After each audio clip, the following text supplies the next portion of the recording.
Olá, seja bem-vindo ao seu canal Plenitude Net. Eu sou o pastor Jonas Siqueira e é um prazer ter você aqui conosco em mais um vídeo. Vídeo esse muito importante que é a respeito do jejum. Todos sabem da situação crítica, caótica que se abateu sobre a nossa nação. E agora, para o dia 29 de março, foi conclamado um jejum. E todos aqueles que amam a nação brasileira, todos aqueles que querem ver o Brasil livre de toda essa situação que se abateu sobre a nossa pátria, devem participar deste jejum, tá? Nós estaremos em oração, em um dia de jejum e oração nacional, no dia 29 de março agora. E talvez você pergunte, mas o que é um jejum? Para que serve um jejum? O que a Bíblia fala sobre jejum? É isso que nós vamos estar falando neste vídeo, tá? Mas antes gostaria que você estivesse aí se inscrevendo no nosso canal, se ainda não é inscrito. Ao final você desse o seu joinha, o seu like, se gostar, é claro. E também você pode participar conosco, colocando suas dúvidas, suas perguntas a respeito do jejum, a respeito da oração, aí nos comentários do vídeo, ok? Então vamos lá. O que seria um jejum? É um período de abstinência alimentar, o jejum tradicionalmente bíblico, né? Um período de abstinência alimentar que geralmente serve para que nós nos humilhemos na presença de Deus, humilhemos-nos diante de Deus. E ao mesmo tempo, neste ato de humilhação, fazermos uma sondagem interior, confissão dos pecados, pedidos e súplicas a Deus. É o momento em que nós nos separamos para estar ali inteiramente na presença de Deus, buscando com rogos, com orações, com clamores, por alguma situação específica, ok? E esse jejum pode ser parcial ou total. Parcial, só de alimentos sólidos, mas ingerindo líquido. Total, sólidos e líquidos. O jejum pode ser por um período inteiro, ou metade de um período, um dia inteiro, ou metade de um dia. Pode ser de vários dias. Não é aconselhável que seja feito um jejum muito prolongado. É bom nós estarmos também vendo as nossas condições de saúde para isto, ok? Na Bíblia, os períodos de jejum mais longos que nós vemos são de 40 dias. Moisés, Elias, os próprios Senhor Jesus Cristo observaram jejuns prolongados assim. E nós vemos também na Bíblia cidades inteiras que jejuaram e alcançaram o favor, a graça do Senhor. Como é o caso da cidade de Nínive, no capítulo 3 do livro do profeta Jonas. Jonas andou pregando pela cidade durante 3 dias, dizendo que mais 40 dias e a cidade de Nínive seria destruída. O rei conclamou um jejum, e neste jejum até mesmo os animais, todos os seres humanos e animais participaram do jejum, e houve um arrependimento nacional, e Deus não trouxe o mal que ele havia dito trazer sobre a cidade de Nínive.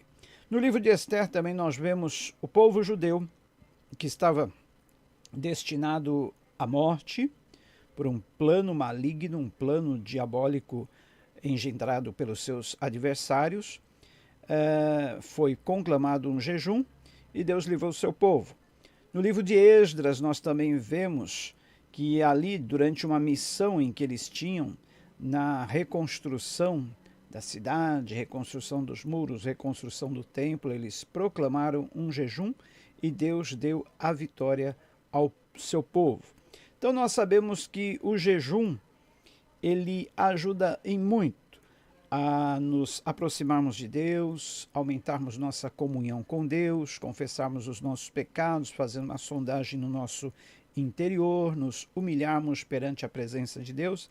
E nós sabemos que nós estamos num tempo propício para isso. É tempo de nós nos humilharmos na presença de Deus, para que a seu tempo ele nos exalte. O próprio Senhor Jesus Cristo, ao ser interpelado pelos fariseus, falou a respeito do jejum, quando os fariseus perguntaram a ele, olha, os seus discípulos não jejuam? Ele disse, pode os convidados jejuarem quando o noivo está presente, mas dias virão em que o noivo será retirado, e aí sim eles jejuarão, falando sobre nós nesses dias em que nós temos o Senhor Jesus Cristo prestes a voltar, a retornar, e nós estamos nesse tempo de espera.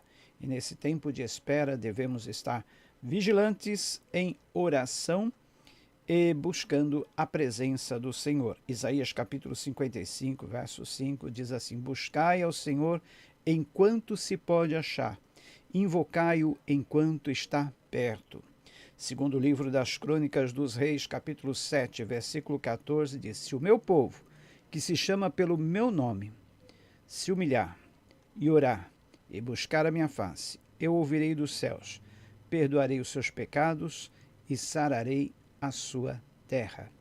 Nós precisamos orar, precisamos buscar ao Senhor, precisamos mais do que nunca rogar a Deus que nos livre dessa peste, que nos livre dessa praga que está assolando o mundo, e a nação brasileira também está sendo muito, mas muito assolada.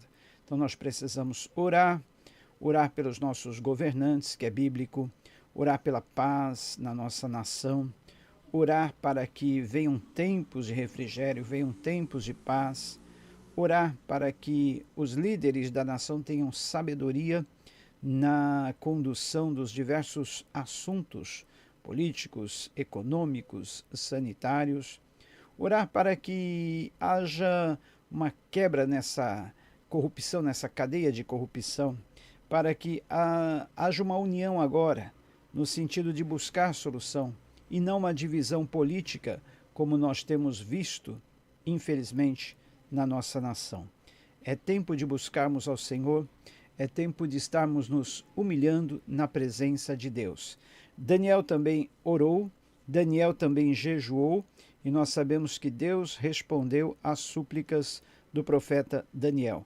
E ele deseja, é o desejo de Deus, responder às nossas orações, responder às nossas súplicas, porque ele está atento às nossas orações. Então eu quero conclamar o povo brasileiro a estar orando, jejuando nesse dia 29 de março, para que a mão do Senhor, estendida sobre a nossa nação, venha trazer uma reversão, reverter essa situação que se abateu sobre o nosso país, a nossa nação, e possa vir um grande livramento do Senhor, possam vir tempos de paz, tempos de refrigério e uma grande bênção sobre essa nação.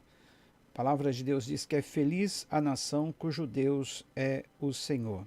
Que o Senhor possa ser entronizado como Deus dessa nação, o Senhor desta nação. E para isso nós precisamos estar constantemente clamando a Ele, pedindo a Ele que a sua vontade se estabeleça sobre esta nação. Amém? Podemos contar com a sua cooperação, com a sua ajuda, com a sua participação, e não somente nesse dia, mas que todos os dias você esteja se lembrando de orar pela nação brasileira. Peço ainda que você se lembre da nação de Israel. Salmo 122 diz: orai pela paz de Jerusalém, prosperem aqueles que te amam. Que nós possamos orar pela paz de Jerusalém, pela prosperidade de Israel, porque tudo o que acontece ali tem uma participação muito grande, tem uma importância muito grande para as demais nações. E nós temos que estar constantemente orando por essa nação. Amém? Que Deus te abençoe. Não se esqueça aí de se inscrever no nosso canal, deixar o seu joinha e nos acompanhar nos nossos próximos vídeos. Todos os dias temos vídeos de oração para você, leituras bíblicas, explicações da Bíblia e muitos fatos do dia que nós comentamos. Deus te abençoe. Até o próximo vídeo.